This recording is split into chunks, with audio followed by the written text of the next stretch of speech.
On y va?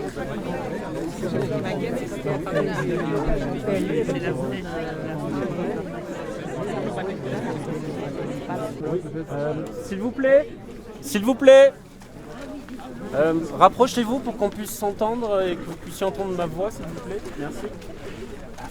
Donc je fais partie de la société H2R, je suis Nicolas Ripper, le directeur du développement solaire. Je suis avec mes collègues Alexia Serpontier, Nicolas Déage et Ticiane Vergne. Donc on est 4 de la société H2R. Nous remercions bien sûr la famille des propriétaires exploitants qui nous accueillent ici pour cet événement.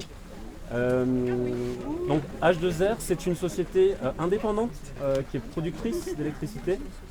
Nous sommes basés à Amiens, le siège social est à Amiens et nous avons plusieurs agences en métropole, dont l'agence d'Aix-en-Provence qui est à 1h15 d'ici, donc nous sommes d'Aix-en-Provence. Voilà.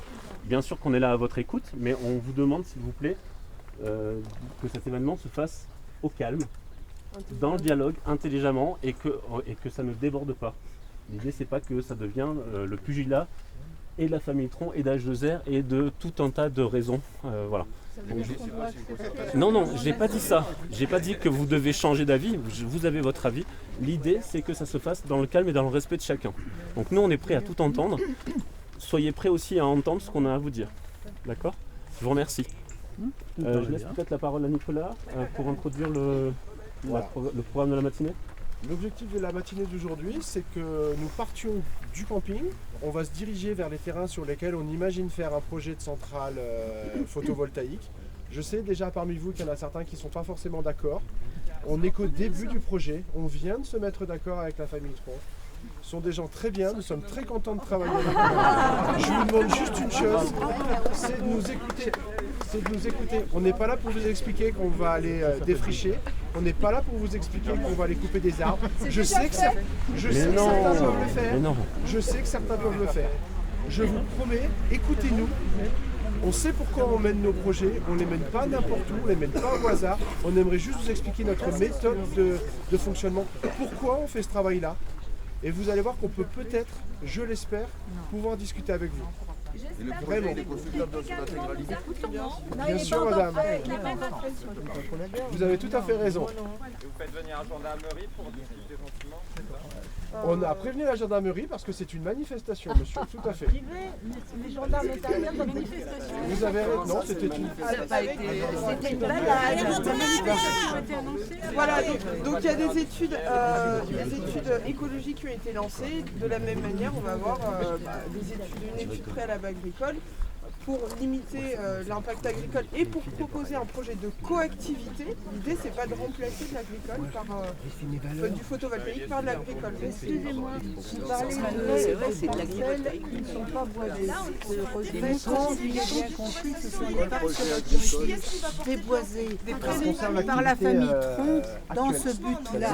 C'était peut-être pas, vous n'étiez peut-être vous qui n'étiez pas impliqué là-dedans. Donc si ça a été déboisé, c'était quand même pas innocent de déboiser sans autorisation, municipale, dans une zone qui est protégée normalement, il y a des noms, protégée, un peu précis, qui est une zone naturelle boisée, et on ne peut pas faire lieu sans aucune autorisation. Excusez-moi, il y a plusieurs questions en même temps et c'est compliqué pour nous de pouvoir répondre efficacement.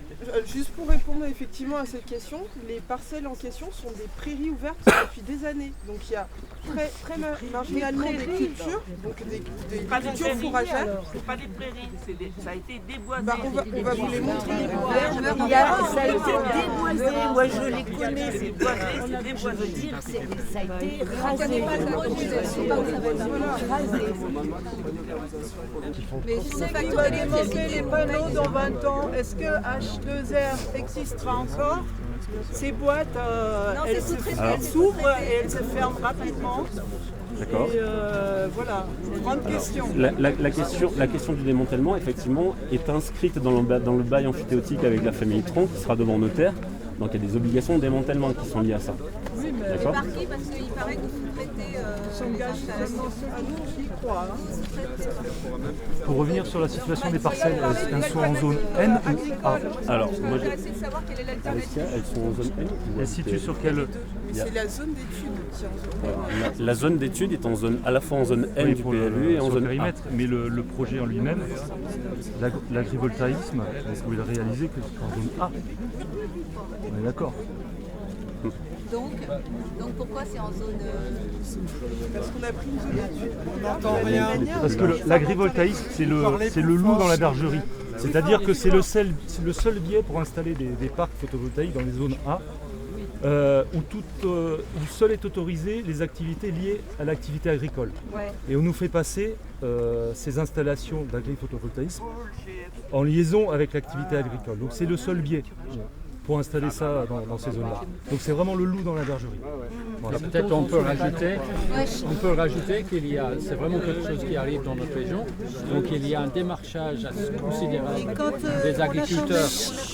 Il y a des démarchages des agriculteurs assez énormes côté Réanne, côté Villemuse, côté un peu partout dans cette région. Donc c'est ce qu'on appelle agrivoltaïque. C'était aussi le sujet d'une loi qui vient de passer sur l'accélération des énergies renouvelables, etc., qui réduit considérablement les procédures pour avoir des approbations, des autorisations. C'est nettement plus difficile pour la population locale. Et c'est aussi quelque chose qui est très complexe et qui est en fait il y a très peu de retour sur l'expérience, sur qu'est-ce que ça donne d'avoir, parce que soi-disant c'est complémentaire. Leur argument, je connais très bien parce que j'ai lu pas mal de choses là-dessus, notamment d'amis en Aveyron qui s'opposent énormément. On va organiser des réunions publiques prochainement ici dans cette région avec un type qui s'appelle Loïc Santiago et qui s'oppose à un énorme projet sur le Cosce-Comtal de 200 hectares agrivoltaïques. Et en fait, ils disent que c'est profitable pour l'agriculteur, pour l'éleveur. Ils disent voilà, avec le changement climatique, on est à l'ombre, c'est génial. Je veux dire, c'est pas complètement impossible qu'il y a des éléments qui peuvent être positifs. Mais le problème, c'est que le peu de retour d'expérience qu'on a, c'est qu'il y a beaucoup de projets où le côté agricole a disparu après quelques années. Solaire sur les toits, pas dans les bois! Et puis, il faut aussi savoir que le CONF est clairement contre, c'est logique, mais le CDJA, qui est les jeunes agriculteurs qui sont plutôt de droite, proches de la FNSOA, ils sont également contre. Et pourquoi ils sont contre? Parce qu'en fait, ça fait 2, 3, 4, 5, 6 000 euros par hectare de revenus pour un agriculteur. Ça veut dire qu'ils ne s'intéressent plus à la côté agricole et qu'en fait, il n'y a plus de passage de terre Et en fait, les jeunes agriculteurs sont contre parce que ça va nettement réduire la quantité de terre qui vont passer de génération à l'autre. Les retraités, ils ne vont jamais vendre la terre. Excusez-moi, on est sur une permanence d'information. On va aussi essayer de parler du projet. J'entends ce genre d'arguments. Je les entends, mais on peut peut-être en avoir d'autres. Aujourd'hui, le besoin en électricité, il est présent aussi. Et il faut trouver des solutions intelligentes pour pouvoir résoudre aussi cette contrainte énergétique. La solution, c'est de garder les forêts, en fait. C'est vrai aussi. C'est vrai aussi. Alors, vous savez ce qu'ils ont fait à Lure? Ils ont rasé 17 hectares et puis ils ont mis des petits parcs avec des filets et des petits panneaux ressources de biodiversité qui font 1 mètre sur 2. Ça, c'est limitement, en fait, c'est l'impact limité. L'Adréal n'acceptera jamais un projet qui est... Si l'Adréal accepte des projets qui sont impactants. Donc l'impact limité, c'est quoi? Clairement, c'est quoi? Ce que je viens de vous dire, c'est des bâtiments écologiques, ça veut dire qu'on va voir par exemple on va l'écouter. D'accord. C'est présenté dans les variantes de projet. Mais du coup, c'est rasé entre 2 zones d'impact limité, c'est ça? Donc le hérisson pour traverser, il fait comment? Raser, il faut faire attention parce qu'on va rien raser. On va pas raser. Les panneaux solaires, vous mettez en haut des arbres alors. L'agrivoltaïque, ça ne fonctionne pas en fait. Parce que la première année, en fait, vous avez quelque chose à manger pour les moutons et après, il n'y a plus rien. Vous êtes déjà allé dans une prairie agrovoltaïque? Parce que si on donne... Ouais, les moutons ils mangent la première année, après c'est fini, il n'y a plus rien qui pousse. Et si on donne l'accord à un endroit, après c'est partout qu'on donne l'accord. C'est un truc que ça se... Ah si, ça se voit. En fait, non, ça se en fait, voit. non, mais attends, l'impact limité, en fait, c'est... Ah ouais. On s'écoute, hein. Ah bon? L'impact jusque-là. Les arguments contre, c'est tout ce que je veux dire. C'est qu'il faut pas être contre, il faut avoir les arguments. Il faut connaître ce que l'autre... Il faut aussi savoir qu'il y a des endroits où on a abandonné la vocation agricole, parce qu'ils sont censés être les deux, que ce soit complémentaire, les deux choses. C'est que l'un justifie l'autre. Le gouvernement est devant le truc, c'est qu'ils veulent quadrupler ou même 10 fois plus de solaire en France. Ils ont une grosse opposition dans les forêts. Sur l'agrivoltaïque, ils ont fait une loi qui accélère les procédures.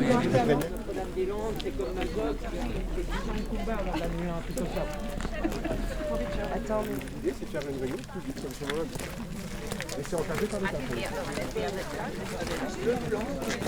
C'est ça, exactement. Ça soit clair et que tout le monde se rende compte. Parce que la zone est étudiée. Bah la botanique pour le coup. Déjà ça empêchera que seulement à chaque fois quelqu'un, un responsable politique prend la parole pour la décroissance, il est lui à chaque fois. On va pas se mentir et je suis parfaitement d'accord avec ce point-là. De toute façon, le problème qu'on a, c'est que tenir sur les pas du tout. Pas du tout. Je suis en train. Moi j'essaie juste d'être pragmatique. C'est tout ce que j'essaie de faire. On veut garder la forêt, on veut garder l'espace naturel. Alors je vous pose la question autrement. Quand vous arrivez chez vous, vous allumez la lumière ou vous êtes sans lumière? Non, arrêtez avec vos discours hyper on est obligé. Ah bah on peut pas parler à la fois de décroissance et de pas avoir d'énergie.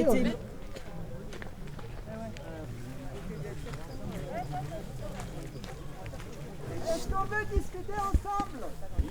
Écoutez. Merci.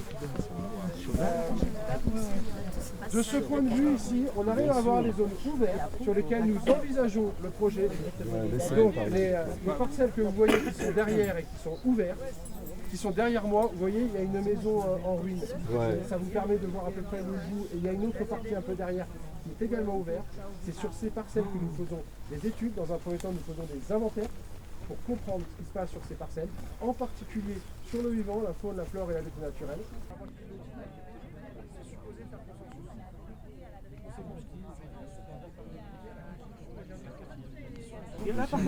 Mais apparemment, vous avez commencé les études avant d'en aviser le propriétaire, d'après ce que vous venez de dire? Pas du tout. Non, pas du tout. Moi, je me suis très mal exprimé. Non, on s'est mis d'accord avec les propriétaires, on a trouvé un accord et ensuite, on a commencé les études. Mais c'est eux qui sont venus vous chercher ou c'est vous qui êtes allés les chercher d'abord? Ils sont venus, on a été les rencontrer. Alors moi j'ai une question très précise. Combien de personnes avez-vous déjà? Attends, parce qu'on n'a pas répondu à la question de madame. Juste pour répondre sur la question des pistes, les pistes sont bien étudiées dans le cadre des inventaires, donc tout est pris en compte, et même au-delà, c'est-à-dire qu'on va dans les 50 mètres au-delà de la zone possible d'implantation du projet pour étudier une zone plus large. Donc c'est des études maximisantes.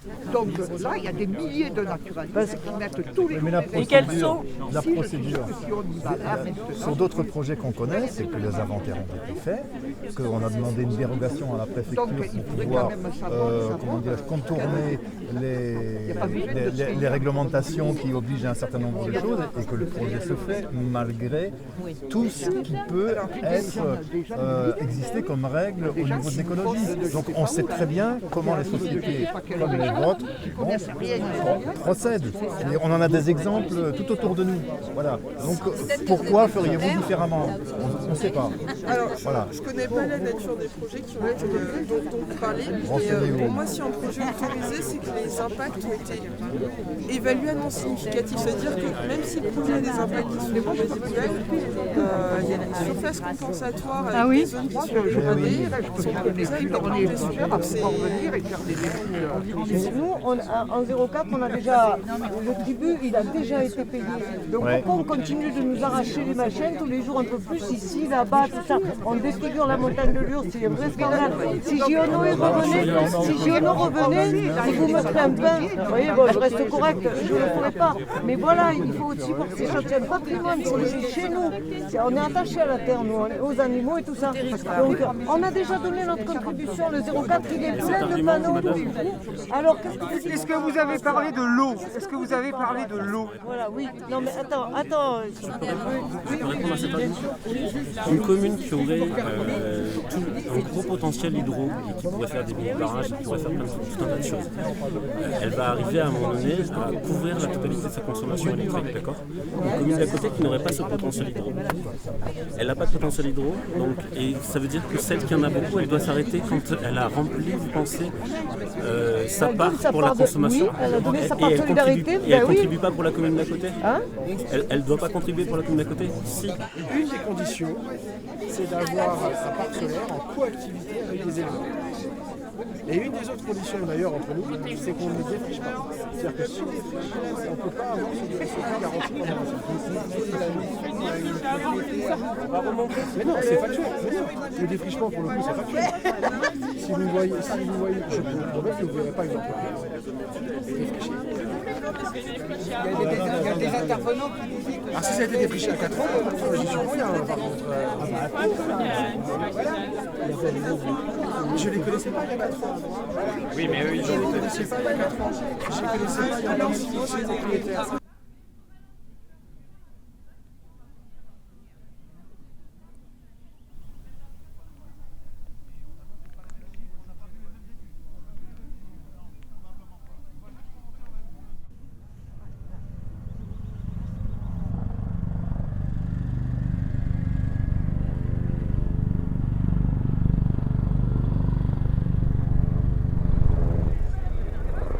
C'était tellement insupportable à écouter pour H2R qu'ils sont partis en avance, hein.